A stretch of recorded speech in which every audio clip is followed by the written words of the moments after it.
Bonjour à tous et bienvenue sur la chaîne Écosystème. Pour cette vidéo, je vais vous présenter mon bassin aquaponique, style petite maisonnette.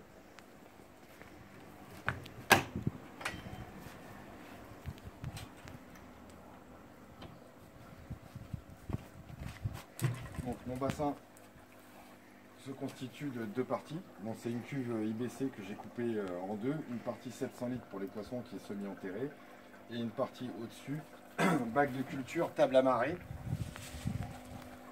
avec des billes d'argile.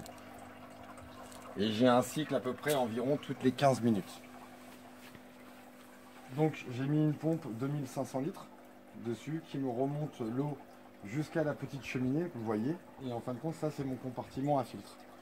Donc dedans, j'ai un filtre à tourbillon, des filtres à gravier, filtre en mousse et une lampe UV. Donc de cette sortie de filtre, j'ai divisé mon eau en deux.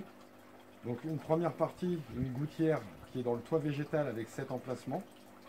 Et après deux grosses gouttières, donc 6 mètres, 12 mètres en tout, avec des emplacements. Qui repassent ici à l'intérieur, dans le bac, dans la gouttière qui est au fond en haut. Et qui redescend dans la gouttière du bas, qui redescend dans le bac de culture. Et une deuxième arrivée, donc un deuxième départ d'eau de mes filtres, qui descend directement ici dans une gouttière de cet emplacement, qui redescend à l'intérieur, qui vient se rejeter dans la gouttière du haut des 7 emplacements pour celle du bas de cet emplacement et qui revient dans le bac de culture.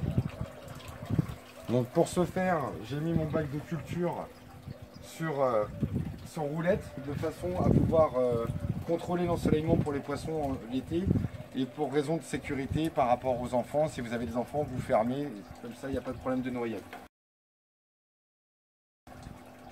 Donc j'ai juste à le pousser comme ça et vous accédez au bac à poissons.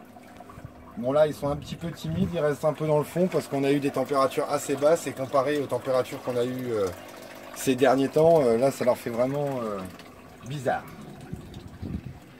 Donc comme vous pouvez le constater, dans ce bac, alors il y a un petit peu tout. Alors capucine en fleurs, vous avez des fraisiers, du persil, de la ciboulette, et 3 pieds de tomates, cerises, poires. Et vous avez aussi là un bébé cerisier.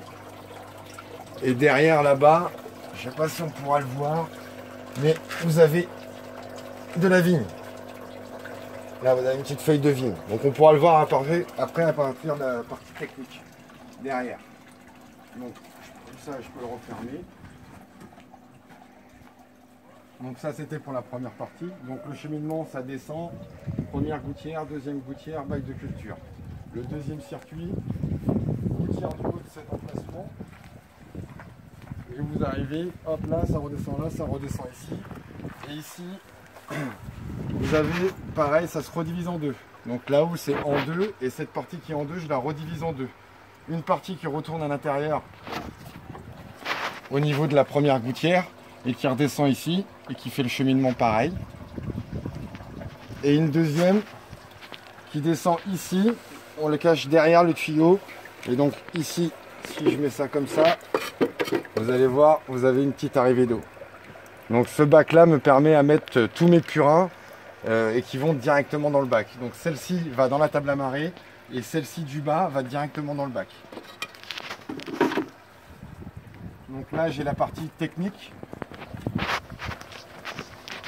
où vous avez tous les branchements avec la pompe. Et ici j'ai mis un interrupteur, ce qui me permet d'actionner ma lampe UV ou pas. Et on peut y jeter un petit coup d'œil sur la vigne là-bas. Comme je vous disais, il y a un petit pied de vigne.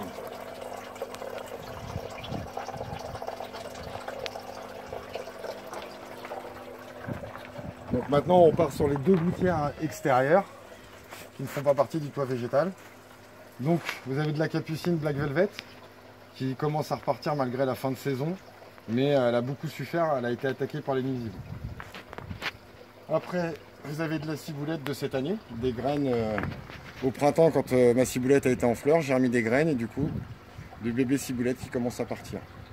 Du romarin, Donc ça c'est 2 boutures que j'ai mis au mois de août, début août. Donc qui ont à peu près 3 semaines. Et c'est pareil, c'est de la tomate cerise poire. Des pieds de fraise, du lierre, des pieds de fraise. Alors là, c'est tomate zébra. Donc c'est un pied qui a été mis, lui, c'est le seul pied qui a été mis en début de saison.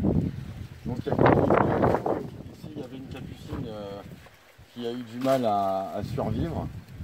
Ici, vous avez un pied de mélisse citronnée. On va essayer de le voir là, qui tente de survivre. Capucine, tomate cerise poire, cornu des Andes, tomate cerise poire, un pied d'haricot vert de cette année. C'est le premier haricot vert, j'ai retrouvé un haricot vert séché, j'ai récupéré les graines et je l'ai mis et ça m'a redonné un bébé haricot vert. Après, tomate cerise poire, pareil, du pavot, de la ciboulette qui donne beaucoup et qui marche très très bien, de la plante verte, j'ai oublié le nom donc on va dire plante verte, tomate cerise poire, de soucis qui était vraiment énorme. J'essaierai peut-être de faire un PDF avec des photos de façon à vous montrer un petit peu toute la saison, car on n'a pas pu faire de vidéo. Mais il a beaucoup souffert parce qu'on voyait le tronc était vraiment énorme, ça faisait un truc comme ça. Du basilic qui est important pour moi par rapport à mes carences. Parce que c'est ce qui me permet, c'est mon baromètre. Quand je vois que les feuilles commencent à jaunir, je sais qu'il faut que je rajoute des purins. Voilà. Et de la menthe.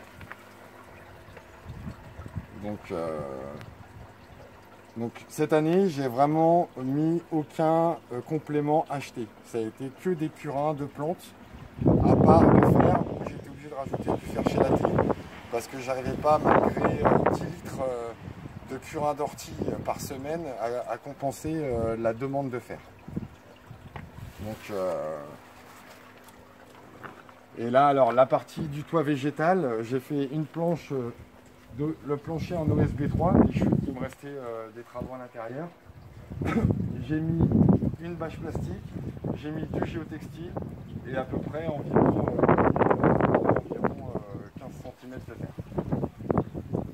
Et alors une partie où ça a colonisé, c'est-à-dire qu'il n'y avait que 7 pieds de fraise au départ, et ça a commencé à tout coloniser le toit. Donc je pense que l'année prochaine, je ne sais même pas s'il y aura assez de place pour les fleurs après l'été.